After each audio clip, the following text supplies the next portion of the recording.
Hello everyone, this is Lata Singh from Shraddha Smart Education. Now we will complete chapter 24 paragraph and debate writing from the Grammar Cloud book class 6th. So let's begin. Here is the paragraph and debate writing. Okay, आप समझोगे इसमें paragraph और debate writing के बारे में कि किस तरह से आपको डिबेट बोलनी है, किस तरह से आपको पैराग्राफ बोलना है, ठीक है, और लिखना है, राइट करना है. सो यहाँ पे देखते हैं हम. A paragraph is a group of sentences. एक जो पैराग्राफ होता है वो जो सेंटेंसेस होते हैं ना, हमारे वाक्य जो होते हैं उनका एक समूह होता है that deal together with only one idea. और जो डील करता है केवल एक आइडिया को लेकर. पूरा का पूरा जो पैराग्राफ लिखा जाएगा, बहुत सारी लाइंस जिसमें सेंटेंसेस लिखे जाएंगे, तो वो केवल एक आइडिया पे ही लिखे जाते हैं, एक ही टॉपिक होता है. A paragraph develops the given idea in a coherent and logical वे. जो पैराग्राफ होता है वो डेवलप किया जाता है, गिवन आइडिया जो भी आइडिया दिया होता है उसको सुसंगत तरीके से, कोहेरेंट करके, लॉजिकल वे पे. Right the following paragraph taking help from the value point. तो आपको पैराग्राफ लिखने हैं, जो भी पैराग्राफ दिए गए हैं, ठीक है, और वैल्यू पॉइंट्स आपको दिए गए हैं, तो उनको लेकर उनकी हेल्प से आपको पैराग्राफ लिखना है. तो फर्स्ट है हमारा paragraph, we careful while boarding the school बस.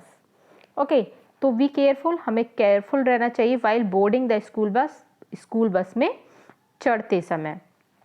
तो चलिए क्या करते हैं, यहाँ पे वैल्यू पॉइंट्स हमारे दे रखे हैं. फर्स्ट दे रखा है डोंट पुश नहीं करना चाहिए, धक्का नहीं देना चाहिए.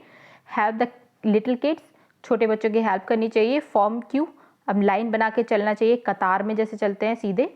Listen to the driver and the conductor, conductor और ड्राइवर जो होते हैं बस में उनको सुनना चाहिए. तो चलिए इसी पे पैराग्राफ है, देखिए आप. We need to be careful. Okay, we need to be very careful, हमें ज़रूरत है बहुत ज़्यादा सावधान रहने की. वाइल बोर्डिंग द स्कूल बस, जब हम स्कूल बस में चढ़ते हैं. We should form a queue, हमें एक क्यू बनानी चाहिए, ठीक है, एक कतार बनानी चाहिए, line. For boarding the school बस, किसके लिए, स्कूल बस में चढ़ने के लिए. व्हेन द बस अराइव्स, जब बस चल जाती है. We should get inside the bus one by, जब बस आ जाती है. अराइव्स मीन्स होता है आना, ठीक है, आना. तो व्हेन द बस अराइव्स, जब बस आती है, तो we should get inside the bus one by one and make sure that we do not push others. तो हमें अंदर जाना चाहिए बस में, एक के बाद एक, श्योर होना चाहिए that we do not push others, कि हम एक दूसरे को धक्का ना दें. Pushing and shoving others can cause accident. जब हम किसी को पुश करते हैं, ठीक है, आगे को धकेलते हैं, या शोव करते हैं, शोव मीन्स भी वही होता है, धकेलना, धक्का देना. तो क्या होता है, धकेलना, ठीक है. अदर्स कैन कॉज एक्सीडेंट, तो फिर एक्सीडेंट का कारण भी बन सकता है. ये बच्चे गिर सकते हैं अगर आप एक दूसरे को धक्का दोगे तो. We must help the little children, हमें छोटे बच्चों की हेल्प करनी चाहिए. In boarding the bus first, ठीक है, सबसे पहले उन छोटे बच्चों को चढ़ाना चाहिए हमें बस में. अपार्ट फ्रॉम दिस, इसके सिवाय we must listen to the instructions of the driver, हमें इंस्ट्रक्शंस, जो भी वो इंस्ट्रक्शंस देते हैं, जो भी हमें बताते हैं, उसको सुनना चाहिए. किसको सुनना चाहिए, ड्राइवर और कंडक्टर के इंस्ट्रक्शंस को. This would help in making our school commute safe. और ये हमें मतलब हेल्प करेगी, किसके लिए, हमारे स्कूल कम्यूट को सेफ करेगी, मतलब आने जाने में हेल्प करेगी बहुत ज़्यादा. चलिए अब सेकंड पैरा है आपका, have faith in your self, ठीक है, अपने आप में फेथ रखना, विश्वास रखना. सो वैल्यू पॉइंट यहाँ पे दे रखे हैं. वी कॉन्फिडेंट, हमें कॉन्फिडेंट होना चाहिए. थिंक पॉजिटिव, पॉजिटिव सोचना चाहिए. डू योर बेस्ट, अपना बेस्ट करो. डू नॉट ब्लेम अदर्स, दूसरों पर ब्लेम नहीं करना चाहिए. कम्पीट विद योर सेल्फ, अपने आप से ही आपको कम्पीट करना है, ठीक है. एंड बिलीव इन गॉड, और भगवान पर भरोसा करना है. तो इन्हीं पॉइंट्स के ऊपर, वैल्यू पॉइंट्स के ऊपर हमें पैराग्राफ लिखना है. One must have faith in one self, किसी को भी फेथ पहले अपने ऊपर रखना चाहिए, विश्वास. Faith in oneself help in increasing one's confidence. अगर आप अपने ऊपर बस विश्वास करोगे तो ये क्या करेगा, आपके कॉन्फिडेंस को, ठीक है, आपके विश्वास को इंक्रीज करेगा. When a person is confident, जब कोई पर्सन कॉन्फिडेंट होता है बहुत ज़्यादा of himself, he can accomplish difficult task by staying positive in such circumstances. तो वो अकम्प्लिश कर सकता है, मतलब पूरा कर सकता है कोई भी डिफ़िकल्ट टास्क। अकम्प्लिश मीन्स होता है पूरा करना, ठीक है। अकम्प्लिश मीन्स क्या होता है, पूरा करना। तो वो कोई भी डिफ़िकल्ट अगर उसको टास्क मिल जाता है तो वो पूरा कर सकता है। Staying positive in such circumstances, कोई भी उसके पास परिस्थिति आ जाए, सर्कमस्टांसेस आ जाए, तो वो अपने कठिन से कठिन काम को पूरा कर लेगा अगर उसके अंदर विश्वास होगा तब। One should do one's best in every situation and should avoid blaming others. One should do one's best every situation, अगर कोई व्यक्ति अपने लिए अच्छा है तो वो अच्छा ही करना चाहेगा किसी की सिचुएशन में भी, किसी भी मतलब अदर सिचुएशन में भी। अवॉइड ब्लेमिंग अदर्स, दूसरों को ब्लेम नहीं करेगा वो। One should also avoid comparing one self with others, हमें मतलब क्या करना चाहिए, अवॉइड करना चाहिए कंपेयर करना, किसी और से तुलना करना कि हाँ वो वैसा है हम ऐसे नहीं है, तो ये चीज़ भी छोड़ देनी चाहिए। With others and make an attempt to better oneself every day, और एक ऐसा अटैम्प्ट लेना चाहिए हमें कि हम हर दिन अपने आप को अच्छा बनाएं। So instead of comparing with others, इसके बजाय कि हम कंपेयर करें अपने आप को दूसरों से, one should compete with one self, हमें खुद अपने आप से ही कम्पीट करना चाहिए। Self faith and belief in God can do wonders, self faith अपने ऊपर फेथ रखना, विश्वास रखना, एंड बिलीव करना, भरोसा करना, in God can do wonders, ठीक है। बिलीव करो गॉड पे, कैन डू वंडर्स, इससे अच्छा हो सकता है कि तुम अपने ऊपर फेथ करो और भगवान के ऊपर भरोसा रखो, कैन डू वंडर्स। अब नेक्स्ट है आपका पैरा द मॉर्निंग असेंबली। सो यहाँ पे वैल्यू पॉइंट्स आपके दे रखे हैं, शुड बी शॉर्ट दे रखा है पहला, फिर वन प्रेयर, क्विज, ठीक है, news, interesting facts, school song. तो क्या क्या होता है मॉर्निंग असेंबली में, अब ये देखेंगे वैल्यू पॉइंट के according. The morning assembly in a school should be short, जो मॉर्निंग असेंबली होती है सुबह में जो प्रेयर की जाती है स्कूल में, शुड बी शॉर्ट, वो छोटी होनी चाहिए। It should start with a prayer, ये प्रेयर से स्टार्ट होती है। The prayer should be followed by the news, और जब प्रेयर स्टार्ट होती है तो उसमें क्या होता है कि न्यूज़ वगैरह बोली जाती है। Apart from the news, news के साथ साथ सम इंटरेस्टिंग फैक्ट्स भी बताए जाते हैं, can also be shared in the school, ठीक है, और शेयर भी किए जाते हैं स्कूल असेंबली के टाइम पर। अ शॉर्ट क्विज, एक शॉर्ट क्विज भी रखी जाती है, can also be conducted in the assembly, हम ये मतलब शॉर्ट क्विज भी कंडक्ट कर सकते हैं स्कूल असेंबली के टाइम पर। The assembly should and with the singing of the school song, और जो असेंबली होती है, प्रेयर होती है, शुड एंड विद, उसका एंड होता है, लास्ट होता है किसके साथ, स्कूल सॉन्ग के साथ, स्कूल सॉन्ग को गाकर।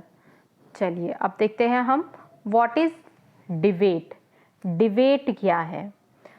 सो debate is the expression of differences in opinion, means लोगों के अपने अपने व्यूज़ होते हैं, डिफरेंसेस इन ओपिनियन, अपने अपने विचार होते हैं, और विचार वो अलग अलग होते हैं, किसी के पॉजिटिव होते हैं तो किसी के नेगेटिव होते हैं एक ही टॉपिक को लेकर, तो उसी को डिबेट बोला जाता है। A debater tries to convince the opponent to think the way he does, तो डिबेटर जो होता है वो ट्राई करता है कन्विंस करना ओपोनेंट के लिए, मतलब दो लोग बैठे होते हैं, वो अपना व्यू देता है, वो अपना देता है, तो to think the way he does. So debate are held on controversial subject, debate किया जाता है कंट्रोवर्शियल सब्जेक्ट को लेकर, विवादिता वाले सब्जेक्ट विषय को लेकर, जहाँ विवादिता फैलती है कि हाँ ये नहीं होना चाहिए था, ये होना चाहिए था। Sometimes the subject of debate is presented in the form of question, कभी कभी डिबेट का जो विषय रहता है प्रेजेंट किया जाता है वो क्वेश्चन के फॉर्म में भी होता है, फॉर्म ऑफ रिजोल्यूशन के में भी होता है, संकल्प के। So is a breakfast essential, क्या ब्रेकफास्ट एसेंशियल है। दूसरा point, should we have junk food, क्या हमें जंक फूड खाना चाहिए। Television viewing is harmful for children, television देखना बच्चों के लिए हार्मफुल है। तो ये कुछ ऐसे ऐसे टॉपिक्स होते हैं, क्वेश्चंस में भी आ जाते हैं फॉर्म करके।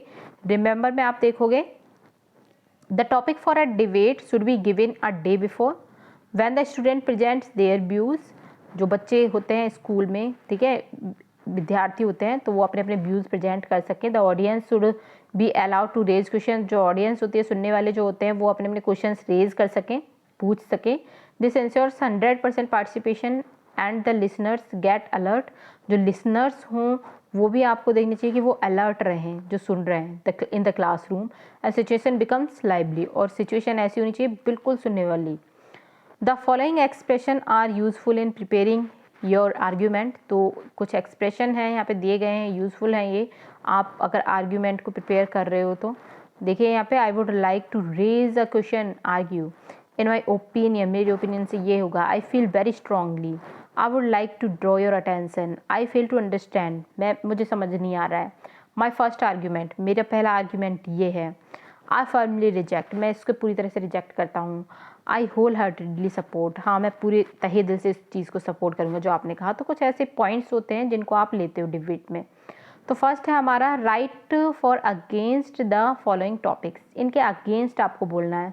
तो यहाँ पे फर्स्ट दे रखा है children don't need mobile phone, बच्चों को मोबाइल फ़ोन की ज़रूरत नहीं होती, ठीक है, तो इसी पे बोलना है। देखिएगा आपको, I would like to argue for the topic, मैं इस टॉपिक के ऊपर आर्ग्यू करूँगा, children don't need mobile phone, कि बच्चों को मोबाइल फ़ोन नहीं रखना चाहिए।